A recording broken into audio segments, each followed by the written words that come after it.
Hot anchor Anasuya మళ్ళీ on screen పై మెరుపులకు సిద్ధమైంది. గతేడాది సోగ్గాడ చిన్ని నాయన క్షణ మూవీస్ లో మెరిసిన ఈ హాటీ ఇప్పుడు విన్నర్ మూవీలో ఐటమ్ సాంగ్ తో ప్రేక్షకుల ముందుకు రానుంది. విన్నర్ మూవీ సాంగ్స్ ను స్టార్స్ సెలబ్రిటీలతో విడుదల చేస్తోంది యూనిట్. ఇప్పుడు సూయ సూయ అనసూయ అంటూ సాగే లిరికల్ సాంగ్ ను రిలీజ్ చేశారు. ఫారెన్ లొకేషన్ లో పబ్ థీమ్ తో రూపొందించిన ఆ పాటలో హాటీ అనసూయ కుమ్మేసినట్లుగా కనిపిస్తోంది. జస్ట్ ఫోటోల వరకే చూపించిన అనసూయ ఏ రేంజ్ లో రెచ్చిపోయిందో అర్థమవుతుంది. అనసూయ ఈ విషయంలో ఓ సెన్సేషనల్ రికార్డు సృష్టించేసింది.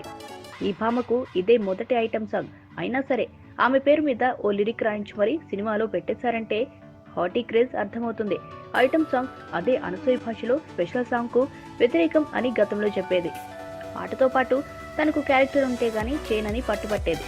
కానీ ఇప్పుడు మాత్రం అదే టైపు పాటలో రెచ్చిపోయి చేయడం ఆశ్చర్యకరమే అయినా ఐటెం పాటలో అరంగేట్రంలోనే అదరగొట్టేటట్లుగా ఉంది. అనసూయ గెటపు గట్రా చూస్తుంటే పక్కా లోకల్ అంటూ పాటేసుకున్న కాజల్ కి కూడా ఈ విషయంలో పోటీ ఇచ్చేట్లుగానే ఉంది.